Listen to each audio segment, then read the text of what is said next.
It's not about the destination, it's all about the journey.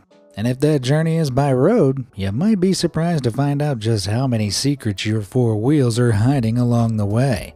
From secret concealed vehicle tools and features to the real truth about red cars. Buckle up, rev that engine, and join me on a road trip through some of the craziest car secrets that only the most experienced drivers know.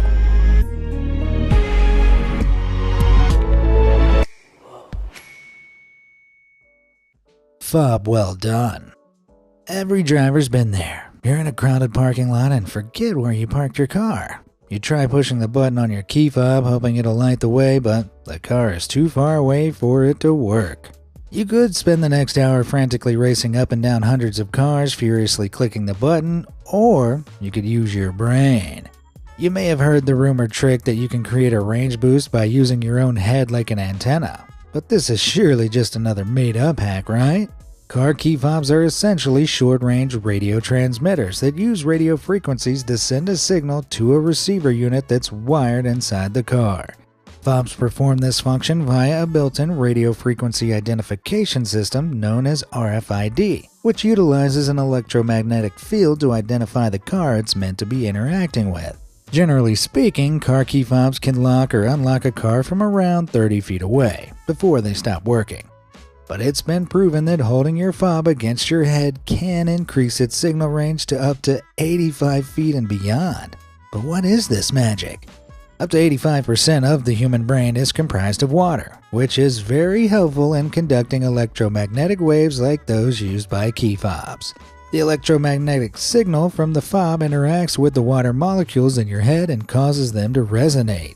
This resonation, or synchronized vibration, causes the electromagnetic waves from the fob to take on a greater amplitude, amplifying them and increasing their range. Although zapping electromagnetic waves through your brain might sound dangerous, small key fobs like those used for cars don't generate nearly enough power to be harmful. While some folks think we may all become robotic cyborgs someday, I think those nifty car manufacturers are trying to give us a hint. We're already there. While just a small inconspicuous piece of plastic on the surface, key fobs are hiding more than just secret brainwave power. While keyless entry to cars has become the norm, have you ever stopped to wonder just what you'd do if you found yourself locked out of your car with a dead key fob with drained batteries? Well, check this out.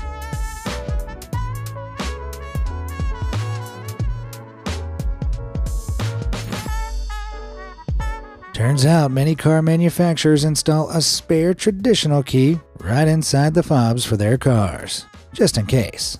Talk about keyception.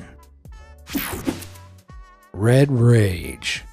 When buying a car, there's a lot to consider. What features does it have? How does the engine run? How many seats are in there? And most importantly, what color? While many drivers consider choosing the color of their new car the most fun part of the process, it turns out the car colors you choose may also be a factor in the way you're treated on the road. According to various insurance surveys, more than 44% of Americans believe that driving a red car will land you with a more expensive insurance bill. Not only that, many folks believe that drivers of red cars are seen being pulled over more than any other car color. So are these common beliefs really true? Well, not exactly. And here's why. While it's unclear exactly when or where red cars first got their unseemly reputation, there are some clues that might help piece together the answer to this mystery. Some people think that the red car conundrum might come down to plain old color psychology. Think about it. What sort of words and images come into your mind when you think about the color red? I bet it's full of blood, red-hot chilies, sirens, and flashy sports cars, right? And what do all these things have in common? They're all associated with a mild to moderate sense of danger. Red is the universal language for danger, and not only that, it's also one of the most eye-catching colors out there. This might explain why drivers report seeing more red cars being pulled over compared to other less eye-catching colors. In fact, though, it's white cars that are pulled over the most, with red cars in second place. Drivers are often extra vigilant to the color red, as road signs are usually meant to warn drivers of potential dangers ahead. Red is also linked with aggression and impulsivity, which are traits you'd usually associate with a responsible driver. In reality, the color of your car has no bearing on how much a car insurance costs, When reviewing an application, insurance companies determine the price of an insurance plan based on several factors completely unrelated to your color preferences. The make and model, driver history, and how often the car is driven are the most important things that will help insurance companies work out how likely drivers are to get involved in a road incident. While it's untrue that red car drivers are slapped with a higher insurance bill because of the color, the type of paint can play a role. Premium paints with metallic or pearlescent finishes are often more expensive than standard paints, meaning they cost more for insurers to repaint over scratches or damage in the event of a claim, resulting in a higher overall insurance premium. I guess that's one way to keep custom Nyan Cat cars like this off the roads. A true crime against Ferrari. Morning gas. While driving on the open road can be a freeing experience, stopping to fill up at a gas station can be a bleak reminder that freedom costs money. Gas money. Frequent drivers are always looking for ways to save a few dimes when it comes to car-related costs, but there are some out there that think they've cracked the code to getting cheaper gas. Many drivers believe that stopping by the gas station in the morning allows you to get more gas for less, which could be a game changer if true, but is it? Like all liquids, gasoline expands when heated. So theory is that if you fill up a car in colder temperatures when the molecules are more compact, you'll be able to fit a larger amount of fuel in your tank for the same cost. Generally speaking, the coolest time of day happens early in the morning within an hour or two of sunrise. And these two facts result in what we're going to call the morning gas hack. While it does make a lot of sense in theory, there is one particular flaw with this idea that quickly deflates this gas balloon. While the science is largely correct, gas stations store their fuel in underground tanks. These tanks are very well insulated, meaning that generally the temperature and price of the fuel pumping into your car stays the same no matter the time of day. Not only that, but drivers who believe filling up in the morning keeps their wallets full may be likely to waste more fuel by driving out of their way to the gas station in the cooler mornings. In colder environments, it takes longer for your car engine to reach its most fuel-efficient temperature. Cooler, denser air also increases the aerodynamic drag on your car, using up even more fuel. So go ahead and hit that snooze button. There's no need for early rising. That's my motto. And I should know, the only morning gas I experience is the kind that comes after 2 laps of my morning Taco Bell drive-thru. Fast lanes falsehoods. When it comes to life on the road, there's nothing more frustrating than hitting highway traffic. Every driver asks themselves this same question. Is the lane next to me moving faster? While you'd think that changing over to the faster moving lane would help you beat the traffic, this is a great big mistake. Highway experts have found that cars that continuously change lanes in traffic actually spend more time being passed by other cars than they do overtaking them. In fact, remaining in the same lane will see you arrive at the same time as those who dodge through traffic, and it'll be significantly less stressful. But how is this possible? It sounds pretty counterintuitive, right? Well, there's actually some reasoning behind it, but only if you're in gridlocked, slow-moving traffic. This highway phenomenon comes down to an optical illusion created by the spacing between cars in different lanes. Researchers at the University of Toronto found that in stop-start traffic, drivers inclined to change lanes as often as possible would steer into open spaces in other lanes when they opened up, based on the assumption that the new lane was consistently faster each time. However, the appearance of a faster lane would often prove short-lived, with the lane usually slowing down to a halt soon after and would result in more stop-start driving that ultimately saw the steady stream of cars in the slower lane eventually catch up. In simulated traffic experiments, researchers found this stop-start factor meant that on average, lane switchers and lane stayers actually arrived at their destination at about the same time. But this traffic dilemma can cause very real problems for highway drivers, whether they're lane changers or not. Drivers who change lanes too frequently can inadvertently force everyone else to slow down. Known as phantom traffic jams, these are caused by varying acceleration and deceleration of vehicles up ahead, which creates a ripple effect causing traffic further down the road to eventually come to a stop. So just remember, being an aggressive lane changer can make you a real pain for your fellow drivers. It's important to note, however, that most of what we've just discussed only really applies in gridlocked slow traffic.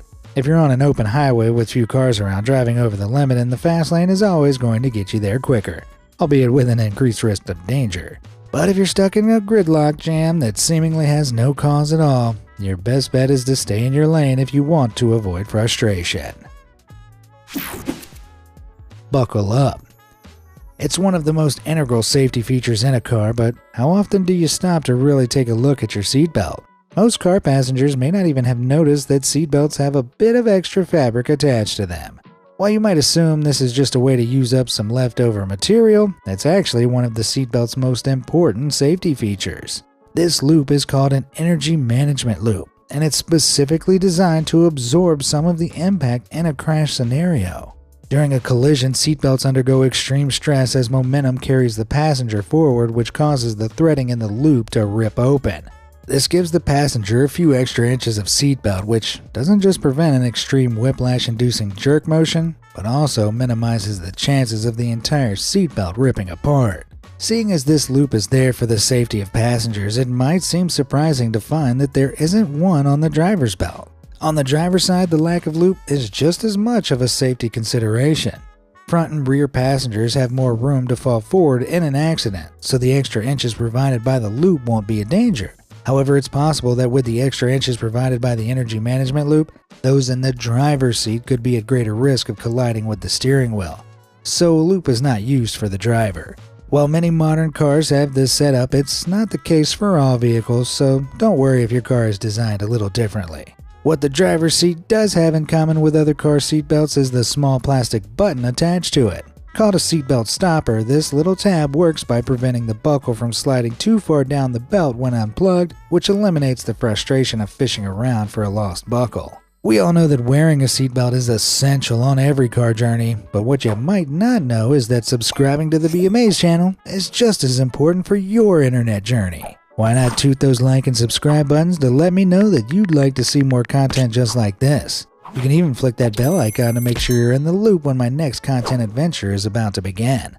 Okay, pit stop over. Now on with the video. Check engine conundrum.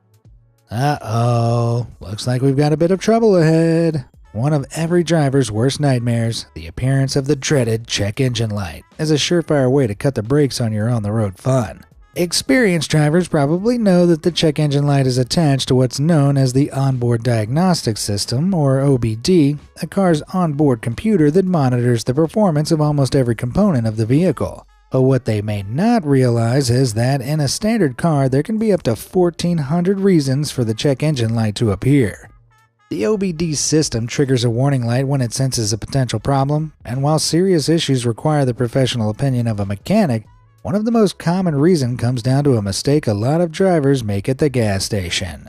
Modern cars are fitted with what's known as an Evaporative Emissions Control System, or EVAP. This system recirculates harmful gas vapors from fuel, preventing them from escaping into the atmosphere before they're burned up in the engine.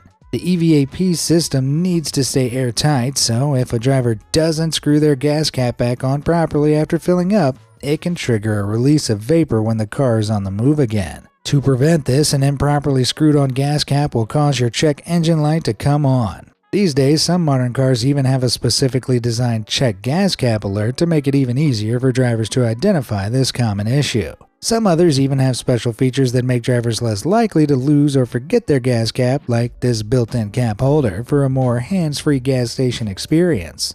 While a loose gas cap is one of the most common reasons for an illuminated check engine light, it's definitely not the only reason.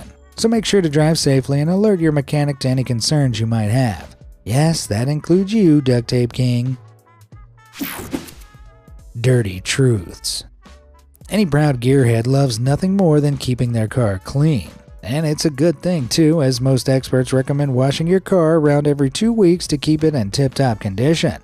However, while it might sound crazy, there are some car owners out there that think this is a great big mistake. Word on the mean streets is that dirty cars actually perform better than clean cars. Yeah, you heard me right. But how could that be? The theory goes that dirty cars are more fuel efficient than clean cars, as the dirt on them makes the car more aerodynamic, therefore using less fuel despite driving at the same speed.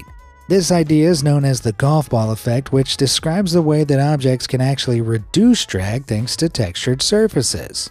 If a smooth ball flies through the air, a cone-shaped wake of low-pressure air is left behind it, which increases drag, making it harder to accelerate.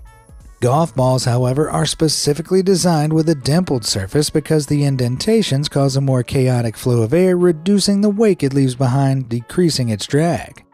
In fact, it's been proven that dimpled balls can fly almost twice as far as smooth balls.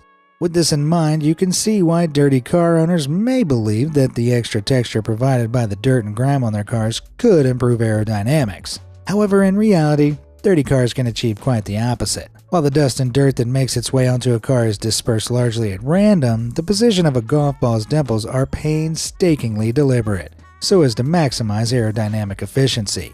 What's more, cars are already designed to be as streamlined as possible for its specific shape requirements, meaning a few random bits of dirt will negatively impact its drag-reducing design features. So while the theory is plausible, it would probably only work if a car was covered in the same dimples as those found on a golf ball. And I think we can all agree that's not exactly a great look. Overall, cars that are cleaned on a regular basis with a smooth surface have been found to improve fuel efficiency by around 2 miles per gallon compared to dirty cars. Still, if you really want a golf-related car, you might just have to settle for the Volkswagen Golf's iconic golf ball gear stick. Or of course, you could just drive around in a golf buggy. Auto eggs. If you're a gearhead, you probably think you know your car like the back of your hand. But what you might not know is that you could easily be missing out on some extra design features that car manufacturers don't tell you about. While many of these auto Easter eggs are purely for aesthetics, there are many hidden features out there that can brighten even the rainiest days. Skoda drivers, for example, have nothing to fear from an unexpected downpour thanks to the hidden umbrella in the Fabia, Superb, and Scala models. They're also covered when it comes to frostier elements too, as many Skoda models also have a built-in ice scraper hidden on the inside of their gas tank door. Even better, check out this retractable license plate drawer dreamt up by British car manufacturer Vauxhall for their early 2000s Corsa vehicles.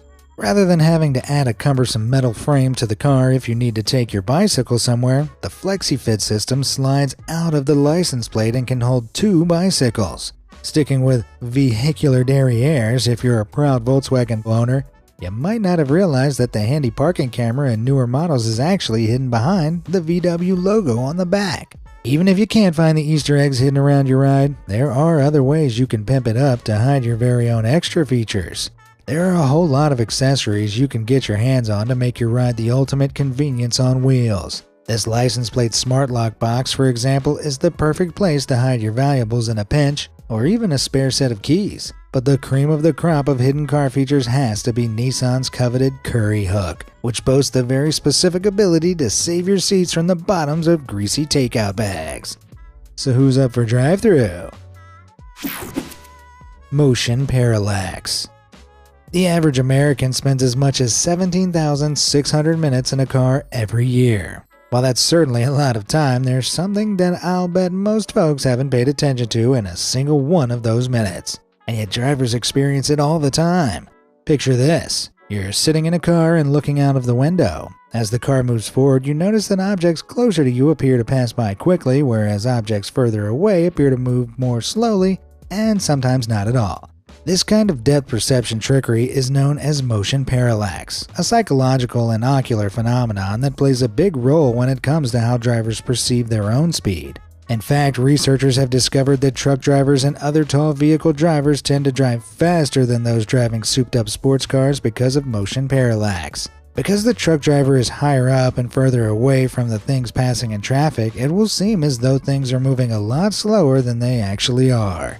Seeing as we rely on motion parallax to perceive our own speed, this can cause the truck driver to unconsciously drive that little bit faster to make up for his perceived slowness.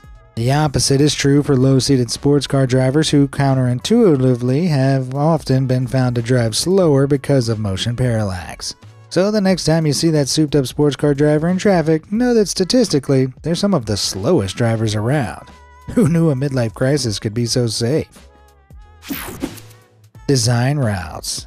While some people simply see cars as a means to get from A to B, the more experienced drivers out there will know that a lot of thought goes into the design of every vehicle on the road. Thanks to advances in technology, car design has come along leaps and bounds since mass production began in the early 1900s. But you might be surprised by some of the techniques designers are still using to this day.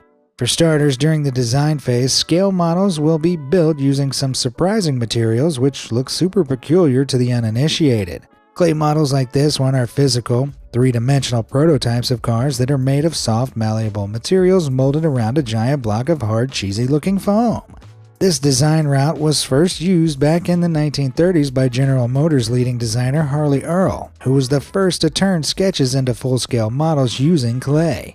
Harley's models revolutionized the car design industry, and for the last century, clay models have been used by just about every car manufacturer out there.